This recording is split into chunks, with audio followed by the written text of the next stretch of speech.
পৃথিবীর বুকে এমন একটি স্থান রয়েছে যেখানে সূর্যের আলো কখনোই পৌঁছাতে পারে না। এমন এক অতল অন্ধকার যেখানে পানির চাপ এতটাই ভয়ঙ্কর যে সাধারণ কোনো ডুবোযান বা যন্ত্র মুহূর্তেই ধ্বংস হয়ে যেতে পারে। তবুও সেই মৃত্যু নীরব গভীরতায় জীবন টিকে আছে। আজ আমরা যাত্রা করব পৃথিবীর সবচেয়ে রহস্যময় ও দুর্গম জগতে, সমুদ্রের সেই অতল গহ্বরে যেখানে লুকিয়ে আছে আল্লাহ তাআলার সৃষ্টির অসংখ্য বিস্ময়, যা মানুষের কল্পনাকেও হার মানায়। প্রিয় দর্শক, আজকের এই যাত্রায় মাত্র কয়েক মিনিটের মধ্যেই আপনি এমন কিছু সত্যের মুখোমুখি হবেন যা আপনাকে গভীরভাবে ভাবতে বাধ্য করবে। আমরা প্রতিদিন সমুদ্রের ঢেউ দেখি, তার নীল সৌন্দর্যে মুগ্ধ হই, কিন্তু কখনো কি ভেবে দেখেছি এই বিশাল জলরাশির নিচে লুকিয়ে আছে এক সম্পূর্ণ ভিন্ন জগৎ, এক রহস্যময় রাজ্য যেখানে মানুষের দৃষ্টি পৌঁছায় না, সেখানে প্রতিটি স্তরে ছড়িয়ে আছে আল্লাহ তাআলার অসংখ্য নিদর্শন। আর সবচেয়ে বিস্ময়কর বিষয় হলো, যেসব সত্য আজ আধুনিক বিজ্ঞান ধীরে ধীরে উন্মোচন করছে, সেসব ইঙ্গিত কোরআন প্রায় 1400 বছর আগেই তুলে ধরেছে। গভীর সমুদ্রের অতল অন্ধকার, একের পর এক সঞ্চিত ঢেউ, তার উপর মেঘের স্তর, আর স্তরে স্তরে জমে থাকা অন্ধকারের কথা, এই সবই কোরআনের আয়াতে এমনভাবে বর্ণিত হয়েছে যা চিন্তাশীল মানুষকে বিস্মিত না করে পারে না। যখন মানুষ ভাবত সমুদ্রের গভীরতা এক অজানা রহস্য, তখনই কোরআন এমন কিছু বাস্তবতার দিকে ইঙ্গিত করেছিল যা আজও গবেষকদের বিস্মিত করে। আপনি যদি আলোর গোলক চ্যানেলে নতুন হয়ে থাকেন, তাহলে এখনই সাবস্ক্রাইব করে বেল আইকনটি বাজিয়ে দিন। চলুন এই অবিশ্বাস্য যাত্রায় আমরা একসাথে নামি। এক মুহূর্তের জন্য আপনি কল্পনা করুন, আপনি ধীরে ধীরে পৃথিবীর সবচেয়ে গভীর সমুদ্র খাতে নেমে যাচ্ছেন। যত নিচে নামছেন, সূর্যের আলো ততই ম্লান হয়ে যাচ্ছে। এক সময় আলো সম্পূর্ণ হারিয়ে গেল, চারিদিকে শুধু গভীর নিস্তব্ধ অন্ধকার। পানির চাপ এতটাই ভয়ঙ্কর যে সাধারণ কোনো জাহাজ বা যন্ত্র সেখানে মুহূর্তেই ধ্বংস হয়ে যেতে পারে। এই রহস্যময় জগতের নাম মারিয়ানা ট্রেঞ্চ। 1960 সালে দুইজন সাহসী অভিযাত্রী, জ্যাক পিকার্ড এবং ডন ওয়ালস, মানব ইতিহাসে প্রথমবারের মতো সমুদ্রের এই অতল গভীরে পৌঁছান। তাদের সাবমেরিন প্রায় 5 ঘন্টা ধরে অন্ধকারের দিকে নেমে যাচ্ছিল। যখন তারা তলদেশে পৌঁছালেন, চারপাশ ছিল সম্পূর্ণ অন্ধকার। সেখানে সূর্যের আলো পৌঁছায় না, আর মানুষের পরিচিত পৃথিবীর সঙ্গে সেই পরিবেশের যেন কোনো মিলই নেই। এমন এক দৃশ্যের কথা চিন্তা করলে কোরআনের একটি আয়াত হৃদয়ে গভীরভাবে নাড়া দেয়। আল্লাহ তাআলা বলেন, অথবা কাফিরদের অবস্থা বিশাল গভীর সমুদ্রে গভীর অন্ধকারের ন্যায়, যাকে আচ্ছন্ন করে রেখেছে ঢেউয়ের উপর ঢেউ, তার উপর মেঘ, একের পর এক অন্ধকারের স্তর। কেউ হাত বের করলে তা সে একেবারেই দেখতে পায় না। আল্লাহ যাকে আলো দান করেন না, তার জন্য কোনো আলো নেই। সুবহানাল্লাহ।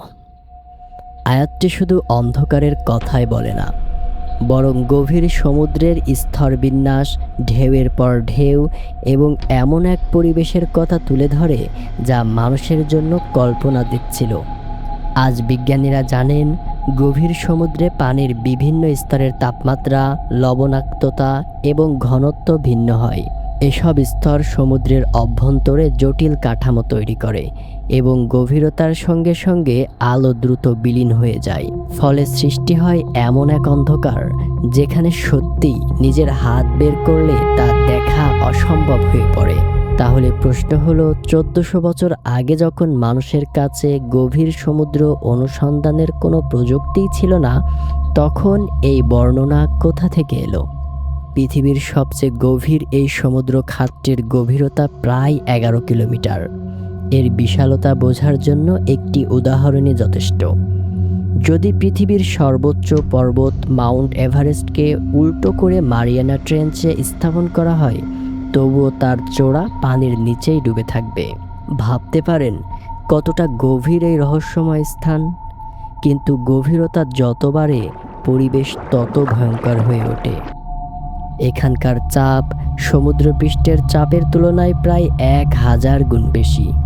তাপমাত্রা হিমাঙ্কের কাছাকাছি, আর সূর্যের আলো এত গভীরে পৌঁছাতে পারে না, যার চারপাশে বিরাজ করে এক চিরস্থায়ী অন্ধকার। মানুষের কাছে এটি যেন মৃত্যুর রাজ্য। কিন্তু বিস্ময়করভাবে আল্লাহ তাআলার সৃষ্টি সেখানেও থেমে নেই, বরং সেই অতল অন্ধকারেও স্পন্দিত হচ্ছে জীবন। প্রথমেই রয়েছে মারিয়ানা স্নেলফিশ। দেখতে অত্যন্ত নরম ও ভাঙুর এই প্রাণী এমন পরিবেশে বেঁচে থাকে যেখানে মানুষের তৈরি বহু শক্তিশালী যন্ত্র টিকে থাকতে সংগ্রাম করে। এটি যেন আল্লাহর কুদরতের এক জীবন্ত নিদর্শন। এরপর আছে এমফিপড। ক্ষুদ্র চিংড়ির মতো দেখতে এই প্রাণীগুলো সমুদ্রের তলদেশ পরিষ্কার রাখতে গুরুত্বপূর্ণ ভূমিকা পালন করে। তারা মৃত প্রাণীর অবশিষ্টাংশ খেয়ে গভীর সমুদ্রের পরিবেশের ভারসাম্য বজায় রাখে। আরও আশ্চর্যের বিষয় হলো, সেখানে রয়েছে অসংখ্য অণুজীব যারা সূর্যের আলোর উপর নির্ভর না করেই বেঁচে থাকে। তারা রাসায়নিক বিক্রিয়া থেকে শক্তি সংগ্রহ করে জীবন ধারণ করে। কিছু প্রাণী আবার নিজের শরীর থেকেই আলো তৈরি করতে পারে। এই বিস্ময়কর প্রক্রিয়াকে বলা হয় বায়োলুমিনেসেন্স। ভাবুন তো, যেখানে সূর্যের আলো পৌঁছায় না, সেখানে আল্লাহ তাআলা তার সৃষ্টির মাধ্যমেই আলোর ব্যবস্থা করে রেখেছেন। এইসব প্রাণী আমাদের মনে করিয়ে দেয় একটি গভীর সত্য: জীবন কেবল সেখানেই নয় যেখানে মানুষ কল্পনা করে। জীবন সেখানেও আছে যেখানে আল্লাহ তাআলা তা সৃষ্টি করতে চান। আরও রহস্যময় একটি বিষয় হলো গভীর সমুদ্রের অজানা শব্দ। সমুদ্র গবেষণার সময় বিজ্ঞানীরা মাঝে মাঝে এমন কিছু অস্বাভাবিক শব্দ রেকর্ড করেছেন যেগুলোর উৎস নির্ধারণ করা সহজ হয়নি। কখনো সেগুলো বাবলিং বা গর্জনের মতো শোনায়, কখনো আবার দীর্ঘ হামিং টনের মতো। পরবর্তীতে অনেক শব্দের সম্ভাব্য ব্যাখ্যা পাওয়া গেছে। কিছু এসেছে ভূকম্পন থেকে, কিছু বরফের চলাচল থেকে, কিছু এসেছে আগ্নেয়গিরির কার্যকলাপ কিংবা সামুদ্রিক প্রাণীদের কারণে। তবে সমুদ্রের গভীরতা এখনও এমন অনেক রহস্য ধারণ করে আছে যার পূর্ণ ব্যাখ্যা মানুষের কাছে অজানা।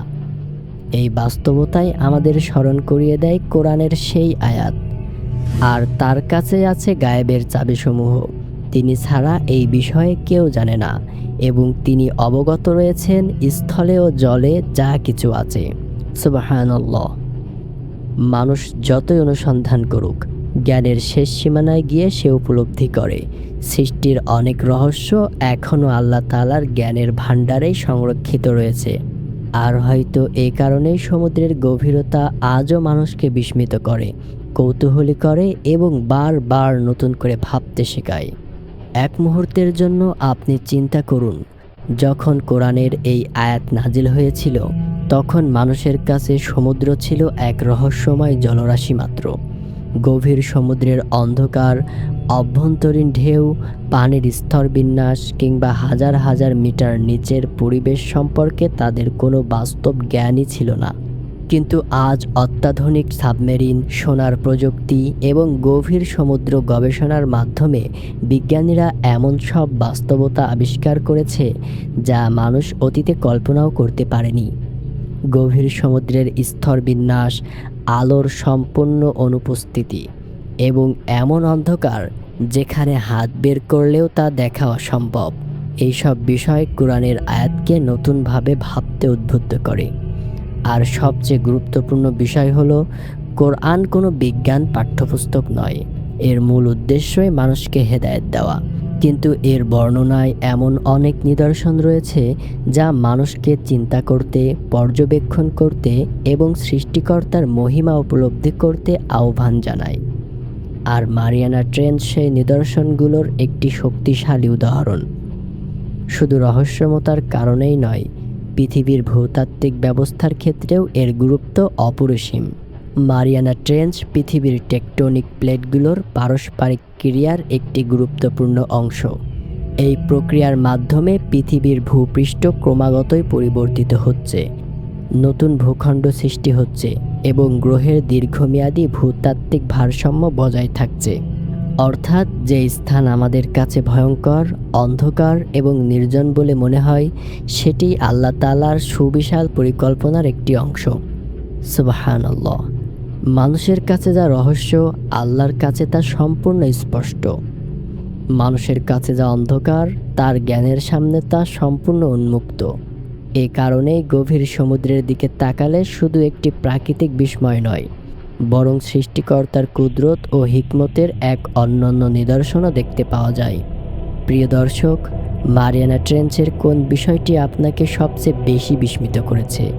অবিশ্বাস্য গভীরতা, চরম চাপের মধ্যেও টিকে থাকা প্রাণী, নাকি গভীর সমুদ্র সম্পর্কে কোরআনের বর্ণনা? আপনার মতামত কমেন্টে জানাতে ভুলবেন না, কারণ আপনার একটি মন্তব্য এই আলোচনা আরও সমৃদ্ধ করতে পারে।